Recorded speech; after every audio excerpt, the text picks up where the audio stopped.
Good morning. Happy Good Friday. Yay. Yes, it is Friday, and I'm good and glad and happy for that. You are tagged up. So Awesome. there we go. All right. Good morning, everyone, and welcome to the Dark Roast. I'm Donna Stroll, and I am here with the beautiful Rose Short. Hello. Just adding this to my profile. There you go. So today we are going to talk about design, and we're going to basically cover some design basics for you because we use graphic design in marketing all the time. Visuals are sort of our way to pull people in without even using our words, right? And I know that not everyone is a graphic designer, and it can get pretty overwhelming, or it can be frustrating where you think you've done something, and people are coming at you like, well, why you got this, or why'd you do that, or whatever. It's just one of those things where it can be really frustrating. It can be time consuming. Um, and it doesn't have to be that way. So today we're going to talk about some of the basics. And at the end, we're also going to provide you with a ton of free tools that you can use for your designing. Okay. Yes. We love free tools. Yeah, free tools are, I use them all the time. I use them all the time. I do pay for certain things, but generally speaking, yeah, I mean, it's there, it's free. Why not use it? Right? There's no need to add an extra expense to your marketing budget. So, 100%. okay. So I'm going to let you kick it off. Yes. So we're going to talk about the basics. And the first basic is one that I absolutely love the way it sounds is the visual hierarchy. Okay. So, visual hierarchy is basically how you arrange things on your design, right? So, think about how you're reading things, right? You want to draw your eye to the most important things. So that's going to be your biggest thing, right? So if we're talking about text in a design base, your headline, or your key element, the thing that you want to stand out. So whether it's a sale price or a key feature or an important date, these are the things that are going to be boom, that's your biggest, right? And then it just goes down from there. It's really quite simple, right? You're just going to arrange them in order of importance. So your biggest is going to be your most important, your smallest is going to be your least important, or the thing that's not, that you don't want the most eyes on. It's pretty straightforward. Yeah, Because that makes total sense. yeah, well, we're visual creatures, right? So, and we're going to follow things the way that they follow. And a couple of quick ways you can do that is think about how you scan things, right? When you look at something, your eyes look here, look there, look here, look there, right? We will either do what we're told, and we won't even mean to, but we will, or we're just gonna, our eyes will naturally fall to a certain place. Like really old school in newspapers, when you open up a newspaper, the first thing that you do, naturally, most people, is they look to the top left. And even though we read from, right to left, when we open up a book, or we open up something that has multiple pages, we always look top left. So that space in marketing advertising is actually one of the most expensive spaces to buy if you're not buying a full page, is that top left corner, because our eyes naturally go there. So think about that. Think about when you look at something, where do your eyes automatically scan? Because most likely that's going to be where your audience is also going to be looking, unless you're completely a wild child and a rebel. Love it. A good tool that you can use is Canva. We'll talk a little bit more about the tools later, but right now we're just going to go over some of the basics. So the next one we have is consistency. And I'll let you Heck know. yes.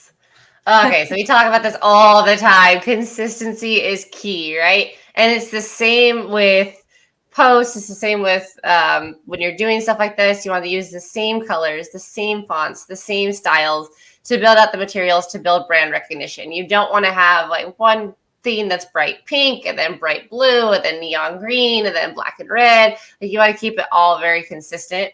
That way it's very quickly recognizable as yours. Make sure it matches who you are. Like, don't design something that you hate, because then you're just going to be staring at it all the time and it's not going to be fun and it's not going to be enjoyable for you at all. And it's also not going to be a representative of you. Yeah, exactly. And authenticity is, if I can say it right, authenticity is key in so much of this. And then don't get too crazy with it either, because like maybe you are a very tie-dye over the top kind of person, but you want to keep your images and your designs a little bit more simple. You don't want to have too much going on. You don't want it to be too busy, because it can get very confusing if they really just don't know where to look.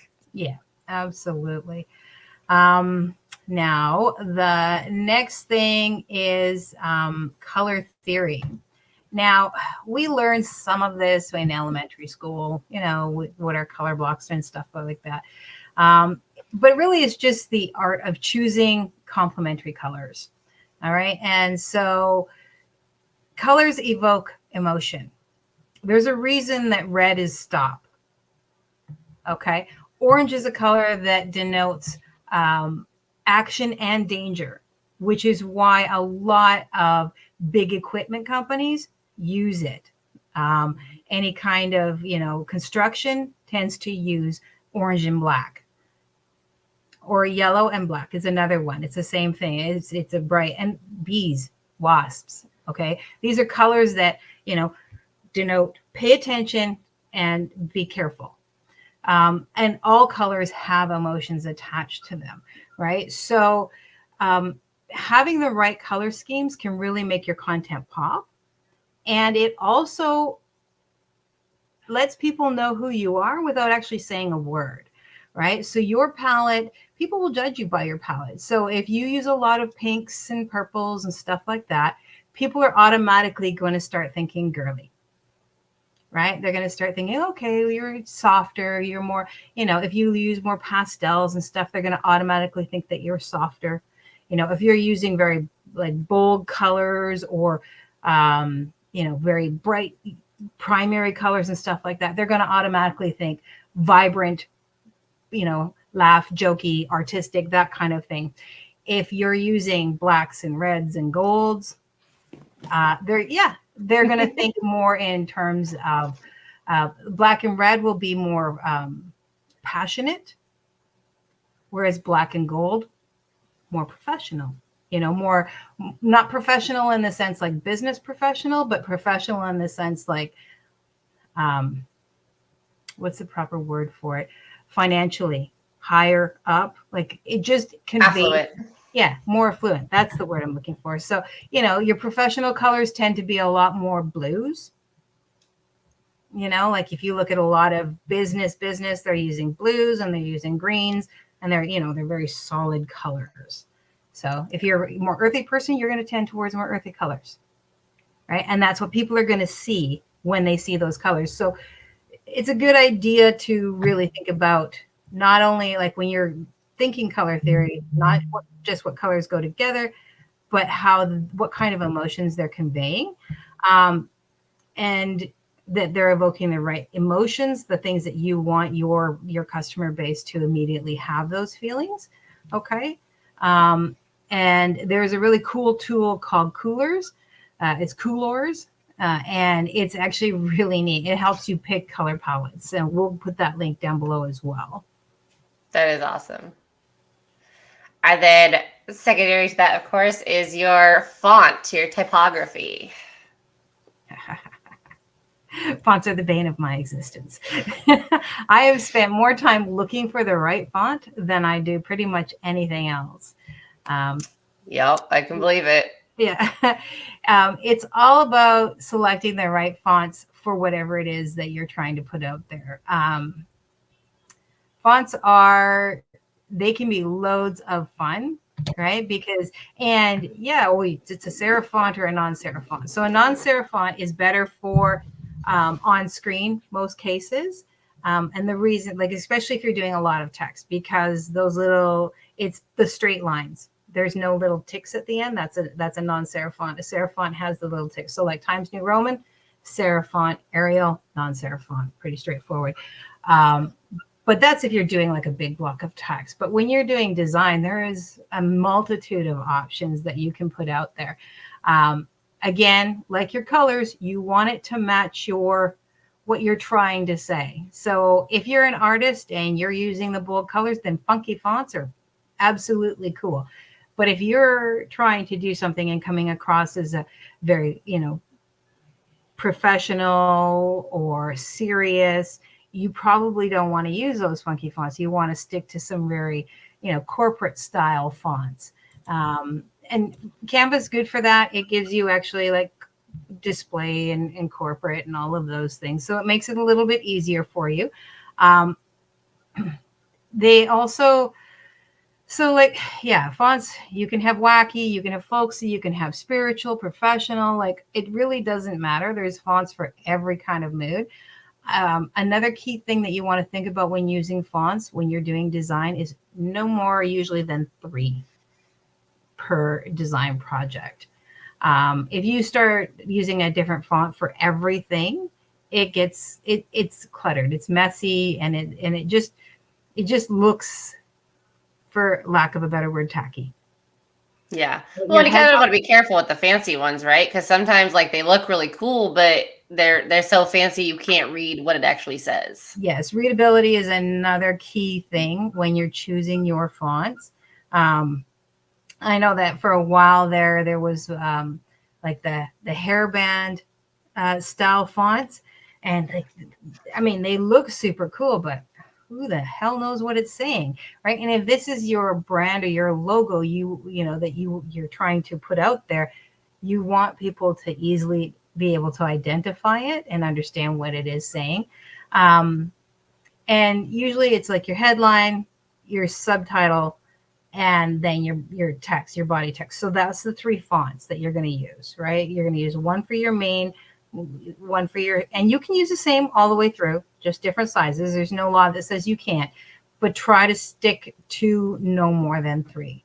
And that applies for if you're doing a full-on brochure or you're just doing a Facebook cover, right? It really doesn't matter. You want to try and keep that consistent. And again, match it to your brand. So your images, your colors, your fonts all have to really convey who you are. It makes total sense. So the next one is white space. Yes, white space or negative space. So empty areas around your elements. They're very crucial because it can help prevent clutter. It can help prevent it from being too busy, but you can overdo it as well to where it looks really sparse. So you don't want to fill every spot, essentially. You want to keep the information very short and concise, especially like think of it in terms of a business card, right? If you get a business card that's like 30 different little thumbnails and whatnot, like it's going to be very hard to figure out what it is. Whereas if it's just the person's information, you're like, oh, okay, this is nice and clean and it makes sense. So when you're using your white space, use it very well. Keep key points in the white space. And again, just make sure that it's not too busy. Make sure that everything flows and that you're not just blasting your audience with all this information, like like the adverts that like move at like 1 second every time the frame's changing or whatever. That can be great for video, but you don't want that in a photo. Yeah, and like you say, it's not a brochure, right? Yeah. You're not giving them a whole catalog. It's a calling card, right? You want them to contact you to ask for more information. When I worked in a print place, that was like, as a designer, I don't know how many times I had to tell people, your business card is not your brochure. Your business card says who you are, a few key elements. So your cover photos generally are basically like your business card. A few key things that you offer, and then either contact information or, in the case of online, a call to action. Click for more info or whatever. That's, link here, or, learn how to grow, or whatever it is you want it to say. But you're keeping it real simple because, clutter, clutter, clutter. People do not like clutter. We don't like it. Visually, it just, what happens is we just, and we're not there anymore as soon as we see it. So, yep. Which And then leads the into our next one, which is the which imagery. is imagery, exactly. So this is really about using good images, right? High quality images. It's what's going to allow your content to be visually appealing to your audience, but also um, it's going to set the tone for the quality. Like if you use crappy images and low res, like you can see even online, it's all fuzzy or blurry, or, you know, you have like a picture of you on your cover, but then there's like people in the background and there's all sorts of other stuff going on. And it's, you know, you can see that it's not a professional, or, you know, and yet you want people to treat you like a professional. Your images also have to be professional. And the nice thing about it is there are so many places that you can get free images, that you don't have to settle for crap images, even for yourself. Like, you know, you can take a half a dozen photos, or in the case of like I did for one of my Facebook photos that I've used for other things, I took 20 shots. And then I picked the one that I was like, okay, yeah, that's good enough. And you don't, but with choosing your good imagery, you got to make sure again that it matches your brand, that it matches what you're trying to promote at that moment or whatever you're trying to do. And is a high quality, high resolution, especially if you're trying to do print stuff. So like say you're trying to create some digital products, make sure your images are high enough resolution, which is 300 DPI. Okay, that's your minimum. You want something to be 300 DPI. Most online images that you're just going to try and capture are going to be about 72. They are not going to print well. And something that may seem like this big on the screen, when you actually resize it down to 300, it's going to end up like this big. Okay. That's just part of the design thing. So you try to make sure that your images are high quality and high resolution. And then there's also AI places. And again, we've got some links below where you can create AI images as well to utilize. And now most of those tend to be a little bit lower resolution, but they're easy to upscale. And because they're AI, they tend to upscale a lot better, as long as you're not trying to make a giant poster size out of it. But for online, they're perfect. Nice. All right. So there you go.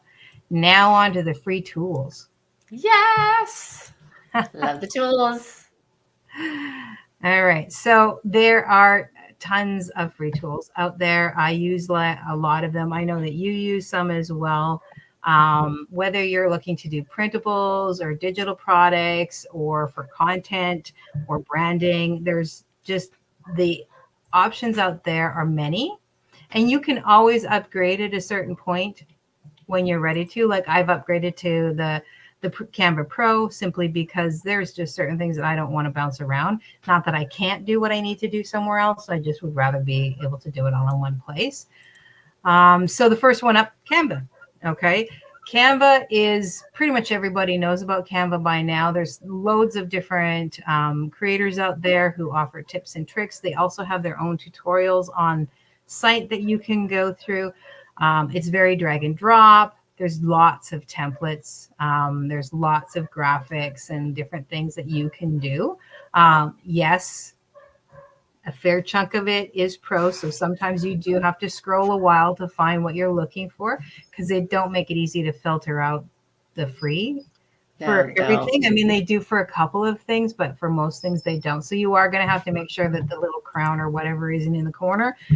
But I mean, it's a great place if you are really brand new, because there's templates that even if you don't like what's on the template, you can use it as a guide to create your own stuff.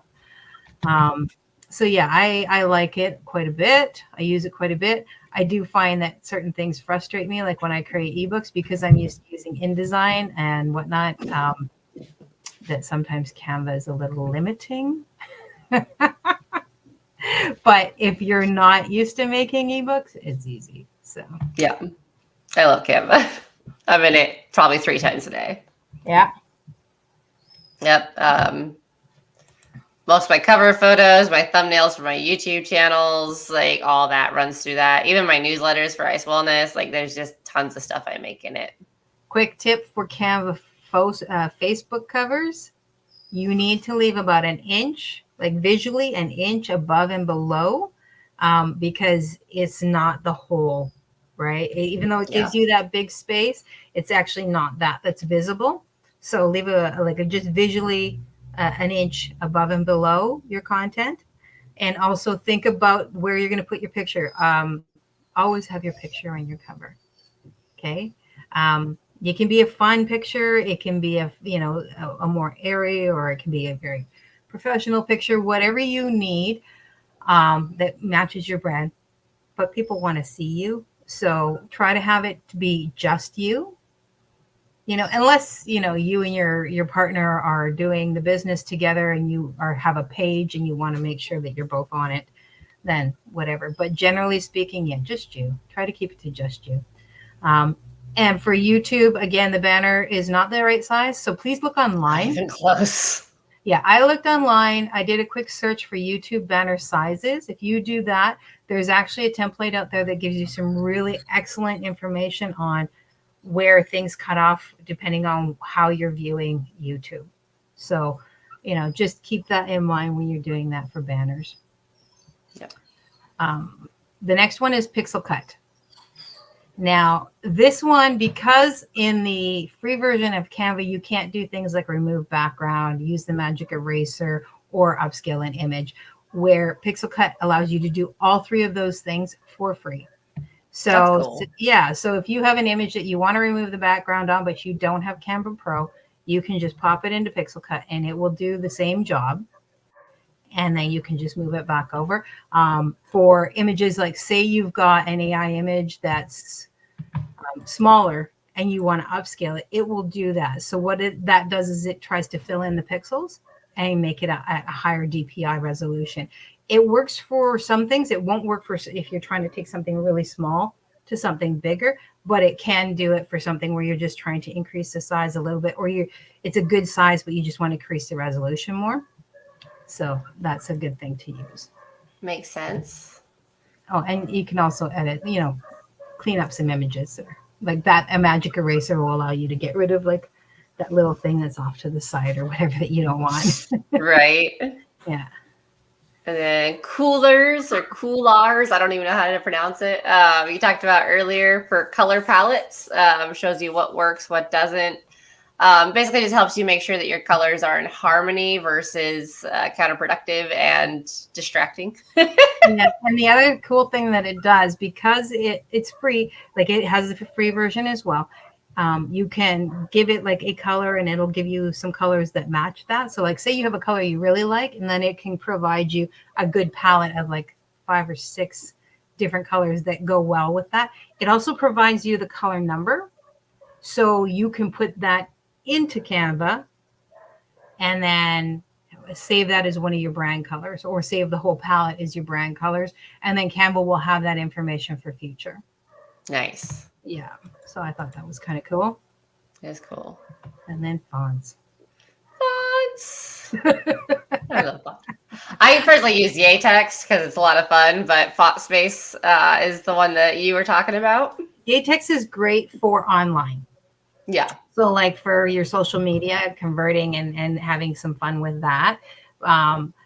For design, you'll want to use you want to have the whole world at your hand for fonts. Now, Canva, again, has a good, fairly decent library of fonts that are free, but so does Google Fonts and FontSpace. And with FontSpace, I don't use Google Fonts a whole lot. I just know that it has a good good library.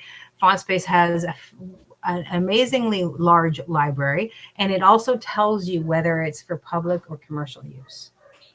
Oh, nice. So, yeah. So whether you can use it for private use only, or if it's allowed for commercial use as well, which a lot of them are, you can type in whatever it is you want. So like say you have a header and, Ice Wellness, you type that in and select a font size and then the style of font you want. And it will show you a list saying Ice Wellness. So you can actually physically see what it's going to look like. And Absolutely. I find that that's super helpful. So I do like font space. I can get lost there. I can get lost looking for fonts, and I can get lost looking for images. And what I do is I just save. Like I save them. Oh, I'm like, oh, I like that font. I might not be using it right now, but I'm going to save it because I might use it later. Right. I've totally done that too. Yeah, always. I do the same thing with images. It's like, yeah, later. I Mm. might need that. That's a good and cool image. So, Yep. so Inkspace is another one. So it's a vector design tool with some more advanced features. yeah, and it's open source, which Nice. is I like open source stuff. The GIMP is also open. GIMP, not the GIMP. GIMP is also an open source. GIMP is the open source version, basically, of Photoshop. Okay. So, and it's a fantastic tool. Inkspace is open source as well. So vectors are things that you use for like stickers. You can scale them big, small, whatever. It doesn't really matter because they're not an actual hard image. They're a scalable image. So these are the things that you would create in Adobe Illustrator. You have lots of little points, and then you can just grow and shrink and stuff like that. So Inkspace does that. It does have a complete guide and tutorial. So yes, going in it, there might be a bit of a learning curve, but there is a lot of information there to help you. If that's something like say you want to create stickers or you want to create designs that you can turn into posters or as small as a stamp and you want to be able to just move that around. You can also create your own fonts if you wanted to. Nice. Mm-hmm. Now, the So next one that we have is images. yes. The Unsplash and Pixabay. Good high quality royalty free images, which we love. Basically just helps enhance your design with professional photos and even videos that you're not going to get in trouble for using. Yeah. So I don't think Upsplash allows you to have, I think Upsplash, same as Pexels.com, only has images, whereas Pixabay also has videos and music. Pexel has videos. Does Pexel have videos? Oh, yes, they do. Yeah. Pixabay, I think the reason I tend to Pixabay is because it's not just photos. It also has art, like digital artwork. So Oh, gotcha. it has a mix, whereas Pexels and Upsplash are just photo compilations of different kinds. So that's why I chose to add Pixabay in there, because it does have, maybe you don't want a photo. Maybe you want like a design kind of image instead, or you want a cartoon or, a line drawing or something like that. Gotcha. And of course, piggybacking off of that, we have AI art. Yep. So Playground and Leonardo are two that are free to use that allow you to create AI artwork and whatnot. There's another one that I had that for the life of me, I can't remember what it's called. There's tons of them. There's crayons, Yeah. there's DALL-E, there's, I'm trying to think of the Gemini, I believe, is another one or something like that. It's so there's quite a few of them. I like playground.com, not playground.ai. They're different. I mean, they both have free, but I find that playground.com gave me better results and gave me more credits. Leonardo also has a lot of free credits that you can use before you max out. So Nice. And then, CapCut also has like AI video. Mm-hmm. And Canva has its own AI tool, although Canva's is. Yeah, well, I mean, even Facebook now, right? You can create an AI post, so like it's being integrated everywhere. It's just a matter of getting good at it and finding the tools that work for you and knowing the prompts. Yep, and you can search for prompts. You can follow people who provide prompts. Just look for AI prompts in your Instagram or your TikTok. There will be people showing you exactly, some prompts that they've used with what they can do and all that sort of stuff. Exactly. All right. And then, of course, all of this is bundled into why is graphic design important? And really, it's important because it is visually communicating your message. You know, before you even say a word, before they even read the content, you're giving it's the cover to your book, right? Anybody who says don't judge a book by a cover has never tried to sell a book with a crappy cover. Right? You can So have true. the best book is you can have the best book in the world, but if the cover is not inspiring, people do not want to look inside. Now, while you shouldn't do that, we do that because we are visual creatures. All right. So it's going to increase your engagement. All right. Good visuals just draw people in. Pretty straightforward. Yep, it's going to build your trust, right? So it's going to, if it's professional looking, then you're going to come across as way more professional. If it's, cluttered, then maybe people aren't going to want to work with you. So it's going to be super important to building that trust and that brand loyalty. Yeah, if you put out chaos, people are going to think you are chaotic. It's going to boost your conversions because people are going to see it. They're going to, it helps people, guide people. A good design will guide people exactly where you want them to go, from where you want them to look to what you want them to do. Right. So it's going to help your conversions.